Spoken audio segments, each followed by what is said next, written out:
Hi friends, welcome to my channel. ఈరోజు recipe వచ్చేసి ఏంటంటే ఎండు రొయ్యలు బిర్యానీ. ఈరోజు వీడియోలోకి వెళ్ళిపోవడం. మళ్ళీ కొత్త కాన్సెప్టా? ఊపిరి పీల్చుకోవడం టైం ఇవ్వట్లేదురా. రెసిపీకి కావాల్సిన ఇంగ్రీడియంట్స్ అయితే ఇయ్యే: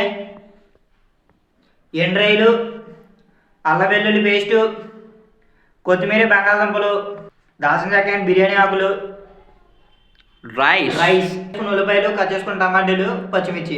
ముందుగా అయితే అలా అన్ని రెడీగా అయితే ఉంచుకోవాలి మనం కట్ చేసుకొని. అంటే నూనె వేసుకోవాలి. ముందుగా అయితే మనం ఆకు అండ్ దాల్చిన చెక్కలు అయితే వేసుకోవాలి బాగా. తర్వాత అయితే మళ్ళీ పచ్చిమిర్చి వేసుకోవాలంట. బాగా ఎగే వరకు అయితే వేసుకోవాలి. ఉల్లిపాయలు అయితే వేసుకోవాలి.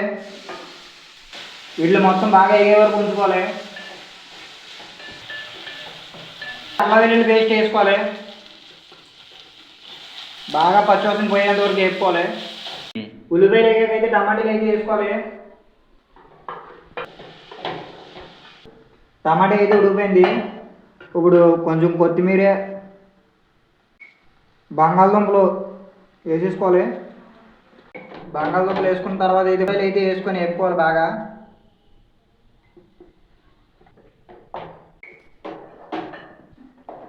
బిర్యానీ మసాలా అయితే వేసుకోవాలి కొద్దిగా.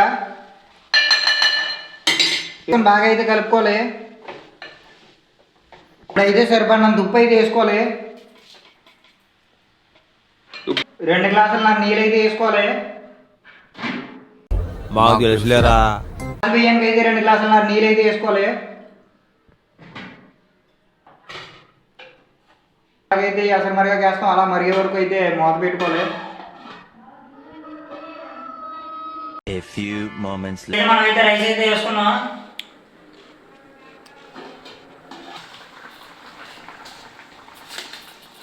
ఇప్పుడైతే మొత్తం బాగా కలుపుకోవాలి. రైస్ వేసుకున్నాక తీసుకొని అయితే మూత అయితే పెట్టుకోవాలి.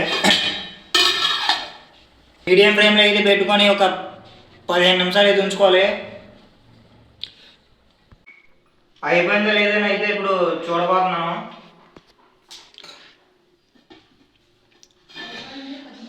ఇది ఇప్పుడైతే అయిపోయింది. కొత్తిమీర అయితే జల్లేసి ఇప్పుడైతే టేస్ట్ అయితే చేయబోతున్నాం ఎండ్రాయిల్ బిర్యానీ. ఇప్పుడు మన 2 రోజుల బిర్యానీ అయితే అయిపోయింది రెసిపీ. కావున టేస్ట్ అయితే చూసేద్దాం. 2 ఎందులో తీసుకొని బిర్యానీ తీసుకొని చాలా బాగా వచ్చింది. అలా అయితే ఎక్స్పెక్ట్ చేయను నేను. అలా బాగా వచ్చింది బిర్యానీ అయితే.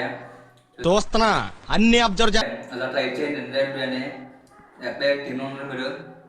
అలా సరే నెక్స్ట్ వీడియోలో రెసిపీ అయితే కింద అయితే కామెంట్ చేయండి. సరే నెక్స్ట్ వీడియో కలుద్దాం.